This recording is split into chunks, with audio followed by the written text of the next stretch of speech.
Hello students, कैसे हैं आप लोग। I hope all of you are very fine. और आप लोगों ने अपना दिवाली ब्रेक बहुत ही अच्छे से मनाया होगा, ऐसी मैं उम्मीद करती हूँ। और मुझे लगता है कि इस बार जिस तरह से क्रैकर्स की आवाज़ें थी बहुत ही कम थी हर साल की अपेक्षा में। जैसा कि हर साल कई कई दिन पहले से ही क्रैकर्स की आवाज़ें आने लग जाती थी, इस साल तो काफ़ी लगा कि आप लोगों ने उसे इको फ्रेंडली तरीके से मनाया है। और इसमें इस बार आप लोगों का बहुत ही बड़ा कॉन्ट्रीब्यूशन है, मैं ये मानती हूँ। और इसके लिए मैं आप लोगों को बधाई देना चाहती हूँ, क्योंकि इसे इको फ्रेंडली करने में आप लोगों का बहुत बड़ा हाथ है। बच्चे ही होते हैं जिन्हें क्रैकर्स का इतना शौक होता है, लेकिन इस बार आप लोगों ने अपने इन इमोशंस पे कंट्रोल रखा और दिवाली को इको फ्रेंडली बनाने में बहुत बड़ा साथ दिया है। इसका मतलब हमारे पास एक बहुत समझदार जनरेशन आ रही है। आप लोग ही तो हमारी फ्यूचर जनरेशन है, और हमारी फ्यूचर जनरेशन इतनी समझदार होती जा रही है, वो इस बात को समझ रही है कि क्रैकर्स बर्स्ट करने में दिवाली का असली मज़ा नहीं है। दिवाली का असली मज़ा है दिए जलाने में, लाइटिंग करने में, खुश होने में, खुशियाँ बांटने में। तो मुझे ऐसा लगता है कि आप लोगों का इस बार इतना बड़ा कंट्रीब्यूशन रहा, जिसकी वजह से बहुत कहीं कम पॉल्यूशन हुआ है इस बार दिवाली पे। और इसके लिए आप सबको मैनी मैनी कॉन्ग्रेचुलेशंस, बहुत बहुत बधाई हो। और बेटा एक बात मैं और आप लोगों से शेयर करना चाहूँगी कि अब जैसे दिवाली चली गई, भैया दूज हो गया सब, क्या हम लोगों ने लाइट्स उतार दी, या अब हम लोग लाइट्स उतार देंगे? तो क्या अब हमारे यहाँ से खुशियाँ चली गई? क्या ये साल के 2 दिन ही ऐसा होते हैं, 3 दिन ही ऐसा होते हैं जब हम इतनी खुशियाँ मनाते हैं और अपने घर को इतना लाइटों से, दियों से सजा देते हैं, इतना खुश हो जाते हैं, सब लोग आपस में मिलते जुलते हैं? क्या हम ऐसे खुश पूरा साल नहीं रह सकते? क्यों नहीं रह सकते? मुझे तो लगता है हमें ऐसे ही पूरा साल खुश रहना चाहिए। पूरा साल अपने घर को लाइटों से जलाना चाहिए, दियों से सजाना चाहिए, और खूब खुश होना चाहिए, अच्छे अच्छे कपड़े पहन के खूब अच्छे से तैयार होके अंदर से खुश रहना चाहिए। तो ये तो ऐसा लगता है कि जैसे दिवाली की तो बड़ी ऊपरी सी खुशी हो गई, बड़ी फेक हो गई, क्योंकि अब अगर हमने व्हाट्सएप पे पिक्स डाली तो हम खुश हो गए, स्टेटस पे डाली, डीपी में डाली, फेसबुक में डाली तो हम खुश हो गए, नहीं डाली तो हम दुखी हो गए। इसका मतलब हमारी लाइफ में कुछ नहीं चल रहा। लेकिन क्या ऐसा ही होना चाहिए हमारी लाइफ? क्या हमारी लाइफ में इंस्टाग्राम, फेसबुक और व्हाट्सएप पे अपने पिक्स अपलोड किए बिना कोई खुशी नहीं हो सकती? क्या हम अंदर से खुश नहीं रह सकते? हम अंदर से भी खुश रह सकते हैं। कैसे? इसके लिए हमें क्या करना चाहिए? तो क्या आप जानते हैं कि अंदर से खुश रहने के लिए हमें किन चीज़ों की ज़रूरत है? क्या आपने कभी हैप्पी हार्मोन्स का नाम सुना है? हमारे शरीर के अंदर ही हमारे हार्मोन्स हैं। इतनी तरह के हमारे हार्मोन्स हैं हमारी बॉडी के अंदर। जो हमारा ब्रेन है वो फंक्शन करता है, उसके अंदर इतनी ग्लैंड्स हैं, और वो ग्लैंड्स क्या करती हैं? वो हार्मोन्स प्रोड्यूस करती हैं। अगर वो हार्मोन्स हमारी बॉडी में जाते हैं, सारी बॉडी में पास ऑन होते हैं, तो वो हार्मोन्स का काम करते हैं और बॉडी के दूसरे फंक्शंस करते हैं। अगर वो हमारे ब्रेन में मैसेजेस देते हैं तो हम उन्हें न्यूरोट्रांसमीटर्स कहते हैं। बहुत सारी ग्लैंड्स हैं जो हमारे शरीर में ये सारा काम करती हैं, और जिनकी मास्टर ग्लैंड है पिट्यूटरी ग्लैंड। अब ये ग्लैंड्स क्या करती हैं? ये हार्मोन्स को प्रोड्यूस करती हैं, और इन ग्लैंड्स के और इन न्यूरोट्रांसमीटर्स का जो पूरा सिस्टम है उसको हम कहते हैं एंडोक्रिन सिस्टम। तो हमारा ये एंडोक्रिन सिस्टम है जो हमारी पूरी बॉडी को रेगुलेट करके रखता है। क्या आपने कभी सुना है कि डायबिटीज़ में जो इंसुलिन के इंजेक्शन लोगों को लगते हैं, तो वो इंसुलिन क्या होता है? वो इंसुलिन एक हार्मोन होता है। अब वो इंसुलिन बॉडी प्रोड्यूस नहीं कर पा रही है, बॉडी में उसकी कमी हो गई है, तो बाहर से इंजेक्शन दे करके आदमी की बॉडी को रेगुलेट किया जाता है, उसके शुगर लेवल को एडजस्ट किया जाता है।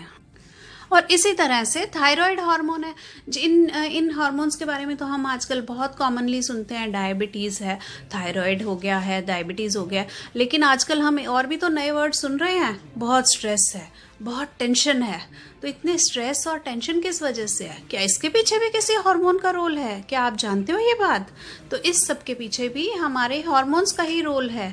तो ये हार्मोन्स ऐसा क्या करते हैं हमारी बॉडी में, बताओ, कि हम स्ट्रेस है, टेंशन है, एंग्जाइटी है, इनमें आ जाते हैं? क्या आपने कभी सुना है कि अगर हम ज़्यादा स्ट्रेस लेते हैं तो हमारा फूड हमको डाइजेस्ट नहीं होता है, और जब फूड हमको डाइजेस्ट नहीं होता है तो वो एसिड क्रिएट करता है और फिर हमें एसिडिटी हो जाती है।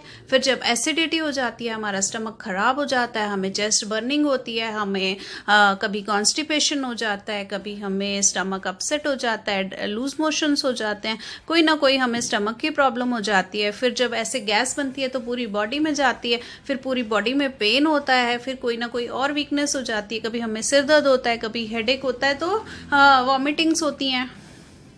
तो ये हार्मोन्स हमारा ये इतना सारा गड़बड़ कर देते हैं, तो क्या हम इन्हें ठीक कर सकते हैं?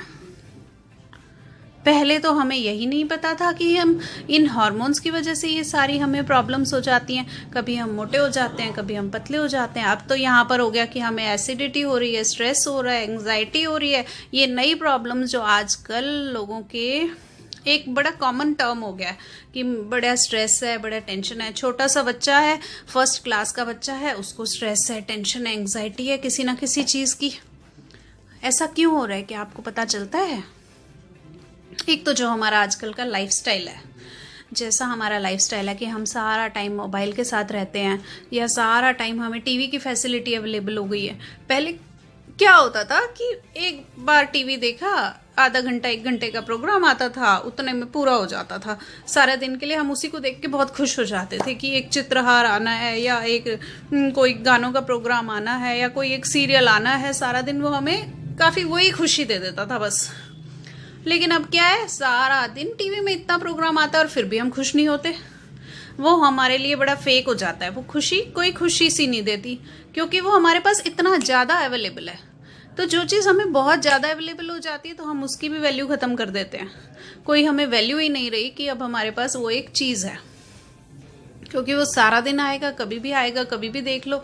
तो जब कोई चीज़ हमारे पास इतनी ज़्यादा अवेलेबल होती है तो हमें उसकी ऐसी वैल्यू ख़त्म हो जाती है, और हम उसके लिए कोई ऐसी एक्स्ट्रा खुशी नहीं होती है। दूसरा, जो हम खाना खा रहे हैं, अब जो अगर हम जंक फूड ज़्यादा खा रहे हैं, ये तो सबको पता है कि जब हम जंक फूड ज़्यादा खाते हैं या रेडी टू ईट फूड ज़्यादा खाते हैं तो उसमें न्यूट्रिशन की वैल्यू बहुत ही कम होती जाती है। और जितना रिफाइंड होता जाता है फूड, उसमें से न्यूट्रिटिव वैल्यू उतनी ही कम होती चली जाती है। और जब न्यूट्रिटिव वैल्यू कम होती चली जा रही है तो इसका मतलब हम जो खाना खा रहे हैं वो सिर्फ हमें टेस्ट दे रहा है और न्यूट्रिशन नहीं दे रहा है। और जब वो हमारी बॉडी में न्यूट्रिशन नहीं दे रहा है तो कुछ न्यूट्रिशियस अंदर भी ब्लड में कुछ न्यूट्रिशन हमारे एब्जॉर्ब नहीं हो रहा है, तो वो जो हार्मोन्स हैं वो प्रोड्यूस नहीं होते। तो इसका मतलब अगर हमें खाने में हम चाहते हैं कि हमारे ब्लड के अंदर हार्मोन्स सही बैलेंस्ड रहें, तो हमारे को अपनी डाइट और जिन चीज़ों के हम कांटेक्ट में हैं कॉन्टिन्यूसली, उन पे हमें कंट्रोल रखना होगा। यानी कि हमें जंक फूड को अवॉइड करना होगा और एक्स्ट्रा करिकुलर एक्टिविटीज़ में ज़्यादा पार्टिसिपेट करना होगा, एक्सरसाइजेस ज़्यादा करनी होंगी, बाहर वॉक ज़्यादा करनी होगी, सनलाइट लेनी होगी जो हमें खुशी देते हैं। अब यही कुछ हार्मोन्स हैं जो हमें खुशी देते हैं। अब अगर हमारे ब्लड में सही खाना खाने से वो हार्मोन्स प्रोड्यूस हो रहे हैं तो वो हमें खुशी देंगे। आपको पता है ये 4 तरह के हार्मोन्स होते हैं। Number 1 is serotonin, oxytocin, dopamine और एंडोर्फिन्स।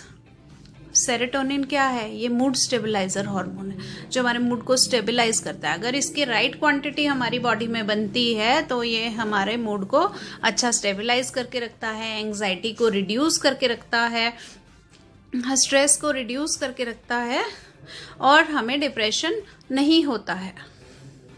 जितने भी जो हमारे एडोलेसेंट एज है, जिसमें हम छोटे बच्चे से लेकर के पहले एडोलेसेंट एज में आ रहे हैं और हमारी प्यूबर्टी की स्टार्ट हो रही है, फिर एडोलेसेंट से फिर हम अगर लेडी है तो मदरहुड में जा रही है, और बेबी की फीटस ग्रो कर रहा है, फीटस से बेबी बन रहा है, फिर उसको जो मदर है ब्रेस्ट फीड करती है। ये इन सारी कामों में हमारे हार्मोन्स का बहुत बड़ा रोल है।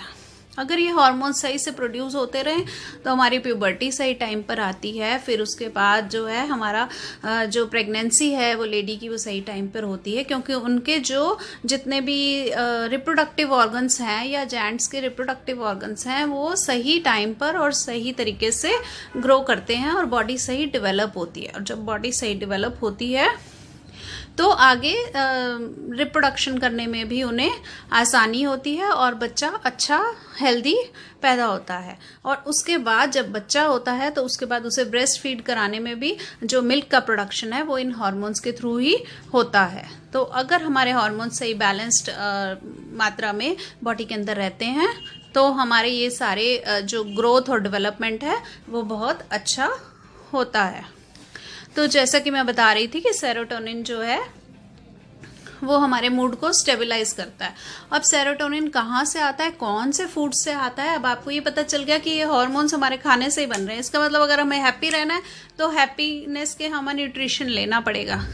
और ये हमारी बॉडी में बनता है short chain fatty acids, butyrate और एसीटेट नाम के शॉर्ट चेन फैटी एसिड्स हैं, जो अगर हमें खाने में मिलते रहें, ये मीट या अगर हम फैट्स खाते हैं मॉडरेट अमाउंट्स में, एवरेज अमाउंट में खाएंगे तो ये हमें बन जाते हैं फैटी एसिड्स और इनसे सेरोटोनिन बनता है।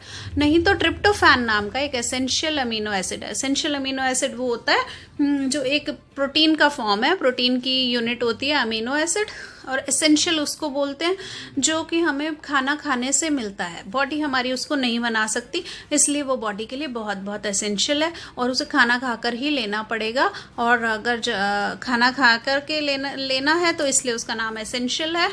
और ट्रिप्टोफैन नाम का ये अमीनो एसिड होता है जो कि सेरोटोनिन का प्रिकर्सर है। तो इसे प्रोड्यूस करने के लिए हमें ट्रिप्टोफैन रिच जो है फूड्स खाने पड़ेंगे, जो प्रोटीन हो गया एक तरह से। तो यानी कि प्रोटीन रिच डाइट में आपका आ जाएगा मिल्क और मिल्क प्रोडक्ट्स, सोयाबीन और चीज़, फिश भी हो सकता है जो लोग नॉनवेज खाते हैं, और बाकी जो पल्सेस हैं वो प्रोटीन रिच हो जाती हैं, चिकपीस हो गए जैसे कि चना।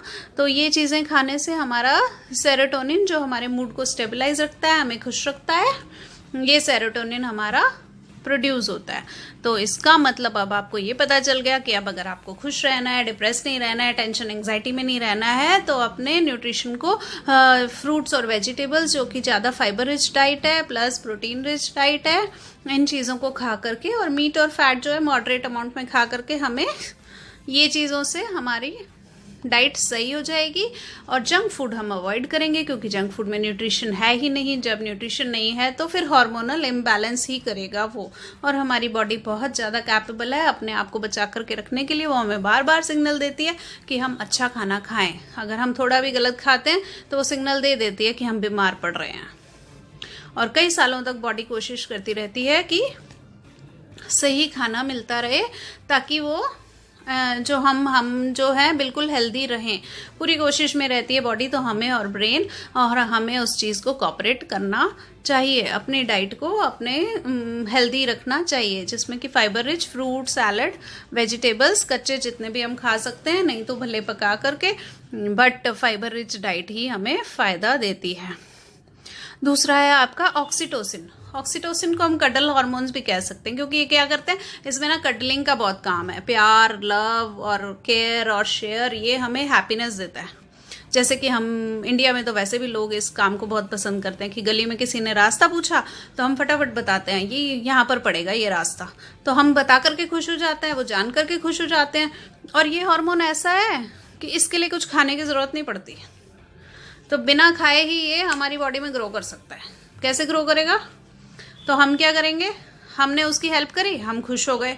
हम खुश हो गए तो हमारा ये हैप्पी हार्मोन, कडल हार्मोन हमारी बॉडी में प्रोड्यूस हो गया। जिसकी हेल्प हुई उसको पता चला एड्रेस, वो खुश हो गया। वो खुश हो गया तो उसके अंदर हैप्पीनेस शुरू हो गई कि किसी ने उसकी केयर करी और रास्ते में उसको रास्ता बता दिया। हम सड़क पे जा रहे होते हैं और पूछ लेते हैं जी ये रास्ता कहाँ पड़ेगा, तो जो हमारी हेल्प करता है वो बता के खुश हो जाता है, और जब हम पूछ लेते हैं हमें रास्ता पता चल जाता है, हमें पता लग करके खुश हो जाते हैं। और ये जो अनकंडीशनल और विदाउट एक्सपेक्टेशन के जो हम किसी की हेल्प करते हैं, इससे ऑक्सीटोसिन बढ़ जाता है। तो अब भाई आज के बाद आप लोगों ने अपना ऑक्सीटोसिन बढ़ाना हो तो कुछ खाने पीने की तो चिंता नहीं करनी, बस आप दूसरों में प्यार बांटो, प्यार लो, केयर करो, शेयर करो और खुश रहो। हो गया हमारा ऑक्सीटोसिन बढ़ा और हमारा कडल हार्मोन हमारे शरीर में पूर्ति कर देगा हमें दूसरों के साथ प्यार का व्यवहार बना। अब मैं आपको बता चुकी हूँ सेरोटोनिन, हैप्पी हार्मोन और कडल हार्मोन के बारे में, ऑक्सीटोसिन के बारे में। अब जो हमारे दो हार्मोन्स बचते हैं वो है डोपामिन, और डोपामिन के अलावा है एंडोर्फिन। अब डोपामिन भी हमारा किस में आता है, हमारा मोटिवेशनल मॉलिक्यूल इसको कहा जाता है। ये मोटिवेशन जब हमें चीज़ों से मिलता है, और स्पेशली जिन चीज़ों की हमें एडिक्शन होती है, जैसे कि कई खाना देख करके हमें देख के ही हमारी आंखों में लालच आ जाता है कि ये तो हमें खाना है। जैसे कि बच्चे देखेंगे चॉकलेट्स को, टॉफीज को, उनकी उन्हें एडिक्शन होती है, वो कंट्रोल नहीं कर पाते। या कभी हमने मार्केट में कुछ ऐसा टेस्टी देख लिया, कभी गोलगप्पे देख लिए या छोले भटूरे हैं, जिनसे हमें कंट्रोल नहीं कर पाते नॉर्मली खाने को, या ऐसी चीज़ें जो हमें एडिक्शन करती हैं। जैसे कि कई लोगों को अल्कोहल का, ड्रग्स का, स्मोक का एडिक्शन होता है। उनको देख के ही उनको प्लेजर फीलिंग आ जाएगी, तो पहले ही वो हार्मोन जो है ब्रेन आइज जैसे ही देखती हैं उस चीज़ को, जो इस चीज़ की हमें प्लेजर फीलिंग दे रही है वो हमें, और वो पहले ही हमारा हार्मोन माइंड में रिलीज होना शुरू हो जाता है। तो अब इसका मतलब ये नहीं है कि हमें बस जो जिन चीज़ों से लालच आ रहा है वो हम फटाफट लेने लग जाएं कि हमारा तो डोपामीन रिलीज हो रहा है। तो बेसिकली हमें आजकल एक नई टर्म आई है, डोपामीन फास्टिंग। तो डोपामीन फास्टिंग करके लोग अपने इसको कंट्रोल करते हैं कि अननेसेसरी ये प्लेजर जो एडिक्शन है हमारा बढ़ता ना रहे। तो पता नहीं है कितना सक्सेसफुल और कितना नहीं, बट रिसर्चेस इस पर चल रही हैं कि डोपामिन फास्टिंग करने से भी कोई फ़ायदा होता है कि ब्रेन को, या नहीं, हमारा ब्रेन रीसेट हो जाता है कि नहीं। पर अभी तक इसके बारे में कुछ एज सच कंक्लूसिव निकल कर नहीं आया कि ऐसा कि अगर हम उसे कंट्रोल करने लग जाएं तो हमारा ब्रेन रीसेट हो जाएगा और लालच नहीं करेगा। बट ये डोपामीन हमारा रिलीज होता है उन चीज़ों से जहाँ से हमें प्लेजर फीलिंग आती है। और एट द सेम टाइम जो हमारा स्टमक है, स्टमक में जो हमारी गट है, यानी कि इंटेस्टाइन में जो हमारे बैक्टीरिया माइक्रोबायोम्स हैं, वो इसको रिलीज करने में बहुत हेल्प करते हैं। अब जो ये हमारा गट है, ये इसको हम सेकंड ब्रेन भी कहते हैं। तो सेकंड ब्रेन क्यों कहते हैं? क्योंकि जब हम इसे न्यूट्रिशन दे करके हेल्दी और हैप्पी रखते हैं तो ये हमारे हैप्पी हार्मोन्स रिलीज करती है, और तो एक तरह से हम उसे हैप्पी रख रहे हैं तो वो हमें हैप्पी रख रही है। तो हमारे एक ब्रेन की तरह ही काम कर रही है, क्योंकि यहीं से हमारे ये केमिकल्स, हैप्पी हार्मोन्स रिलीज होते हैं। तो ये वाले केमिकल्स रिलीज करने के लिए हमें अपनी गट को हैप्पी और हेल्दी रखना बहुत ज़रूरी है। तो ये चीज़ का ध्यान रख लो कि आप जो खाने में खा रहे हो वो हमारे बैक्टीरिया को रिलीज करने में मददगार होना चाहिए। अगर वो हमारे बैक्टीरिया और सही से रिलीज नहीं होंगे तो वहीं से हमारे ये केमिकल्स रिलीज नहीं होंगे। समझ गए ना बच्चों? फिर हमारा चौथा आ जाता है एंडोर्फिन्स। एंडोर्फिन्स हमारा आता है रनर्स हार्मोन। तो रनर्स हार्मोन बेसिकली हमारे पेन को किल करता है और हमारे अंदर बहुत खुशी बढ़ाता है। आपने देखा होगा कि जितने लोग एक्सरसाइज करते हैं, रनिंग करते हैं, वो कितना ही दर्द हो रहा है, इतना हैवी वेट लिफ्टिंग कर लेंगे और कितनी एक्सरसाइज करे जाएंगे बिना दर्द फील करे, इतनी दूर दूर तक दौड़ लगा लेंगे। तो ये उनका एंडोर्फिन रिलीज होता है जो एक्सरसाइज से और रनिंग वगैरह करने से रिलीज होता है। और बेसिकली एंडोर्फिन और डोपामिन आपस में थोड़ा सा इंटरकनेक्टेड भी हैं। अगर एंडोर्फिन भी रिलीज होता है तो कहीं ना कहीं वो डोपामिन के रिलीज में भी हेल्प कर रहा होता है। अब डोपामिन तभी रिलीज होता है जब हमारी गट हैप्पी रहती है, हेल्दी रहती है। और ये जितने भी हैप्पी हार्मोन्स हैं ये हमारे इम्यूनिटी सिस्टम को भी इम्यून सिस्टम को भी बहुत इम्प्रूव करते हैं और हमारा स्ट्रेस किल करते हैं। नींद हमें अच्छी आती है, एंग्जाइटी खत्म होती है। तो अब इसका मतलब ये नहीं है कि एक तरह का अगर हैप्पी हार्मोन हमारा रिलीज हो गया तो हम हर तरह से हैप्पी रहेंगे। कई लोग खूब पैसा कमा रहे हैं और बहुत खुश होते हैं, तो लेकिन फिर भी उनके अंदर वो खुशी नहीं आ रही होती पैसा कमा के भी। क्यों? क्योंकि उनके बाकी 3 तरह के हार्मोन्स एक्टिव नहीं हो रहे, क्योंकि वो सिर्फ अपना कमा रहे हैं। वो जो कटल हार्मोन को यूज नहीं कर रहे, उसका रिलीज नहीं हो रहा है, या फिर प्लेजर सीकिंग हार्मोन जो डोपामिन है वो नहीं ले रहे हैं, वो उनका रिलीज नहीं हो रहा है। किसी तरह के प्लेजर को वो नहीं जी रहे हैं, या फिर किसी तरह की एक्सरसाइजेस वगैरह में इन्वॉल्व नहीं है, जो कि व्यायाम, योगा, प्राणायाम, एक्सरसाइजेस, जिमिंग, एरोबिक्स, इन सब से आती है, या रनिंग करने से, वॉकिंग करने से आते हैं। तो हमें चारों तरह के हार्मोन्स अगर हमारे सही से रिलीज होते हैं तो हम हैप्पी रहते हैं, हेल्दी रहते हैं। और इस सब के लिए मैंने आपको बता दिया कि हमारे न्यूट्रिएंट्स बहुत इंपॉर्टेंट रोल है। हम जो है फ्रूट्स और vegetable rich, fibre rich diet अगर हम खाते हैं तो हमारे जो माइक्रोबायोम्स है, गट है, वो हैप्पी रहती है। और जब वो हैप्पी रहती है तो वो हमारे ब्रेन को हैप्पी रखती है। तो इंटरकनेक्टेड है सारा हमारा। एक ब्रेन यहाँ पर है और एक ब्रेन यहाँ पर है पेट में। तो इसको हमने खूब सारा ध्यान रखना है। अब इस बात का ध्यान रखना, यही सब हम होम साइंस में भी पढ़ते हैं कि अगर हम कौन से हमें न्यूट्रिएंट्स लेने चाहिए, कौन से नहीं लेने चाहिए। अब तो ये सारा सवाल हमारे स्ट्रेस और एंजाइटी रिलीज करने पर भी आ गया है कि हमें कैसे हैप्पी भी रह सकते हैं न्यूट्रिएंट्स के थ्रू। सिर्फ हेल्दी ही नहीं, हम हैप्पी भी रह सकते हैं न्यूट्रिएंट्स के थ्रू। तो इन सब बातों का अगर आप ध्यान रखेंगे तो आगे आपकी लाइफ बहुत ही बढ़िया चलने वाली है। जिन लोगों ने चैनल सब्सक्राइब नहीं करा है वो कर लीजिए, ताकि आगे भी किसी तरह के इन्फॉर्मेटिव लेक्चर्स आते रहें तो वो आपको इन्फॉर्मेशन मिलती रहे। जितने भी लोग देख रहे हैं इसे आप सब्सक्राइब कर लीजिए। Thank you so much, bye bye.